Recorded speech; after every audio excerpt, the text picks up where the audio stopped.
जय श्रीराम मित्रांनो. तर आज आपण चाललेलो आहोत दसऱ्यामध्ये. दसऱ्यामध्ये येताच आपल्याला अशी तर भयानक गर्दी दिसते ना इथं. एवढी गर्दी असताना बी आपल्याला तर दर्शन करायचंच होतं. मग काय निघालोत आपण दर्शन कराय. मंदिरात आलो, दर्शन वगैरे केलं, छान पद्धतशीर दर्शन झालं. मग थोडंसं मंदिरात थांबावं म्हणलं. मंदिरात पण खूप फार गर्दी होती, जास्त थांबायला जमलं नाही आपल्याला पण. मग काय निघालोत आपण जरासं फिरावं म्हणलो बाहेर गिर. मग बाहेर येताच आपल्याला भयानक पब्लिक दिसते ना बाहेर पण मंदिराच्या. हे नमुनं तर उगच त्या भयाला बेजार करू लागलं, काय घ्यायचं ना घ्यायचं, उगच नुसतं फक्त बघू लागलं सामान.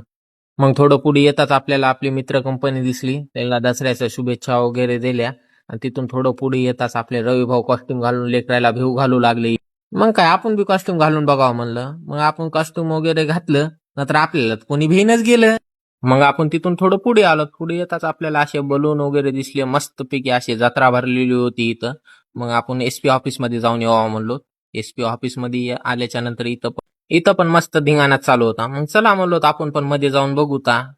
मग मध्ये आल्याच्या नंतर आपल्याला असं तर पूर्ण पबजीचं घरच दिसू लागलं इथं. नुसते हत्यार होते इथं, बंदुकीच होत्या. असा फर्स्ट क्लास मध्ये अशा बंदुकी वगैरे होत्या इथं लावलेल्या. AK-47, कार 98 अशा प्रकारे भरपूर इथं गणा ठेवलेल्या होत्या इथे. मग आपण गणा वगैरे बघितल्या आणि चला म्हणलो. थोडं पुढे येताच आपण वडापावच्या गाड्यावर गेलो. वडापावच्या गाड्यावर जाताच आपला रवी भाऊ तर काय वडापाववर तुटूनच पडला. असा बकासूर सारखा वडापाव खात होता, तुम्ही बघू शकता मित्रांनो. एका हातात वडापाव आणि एका हातात मिरची. ब्लॉग आवडला असेल तर नक्कीच लाईक आणि कमेंट करा मित्रांनो. धन्यवाद.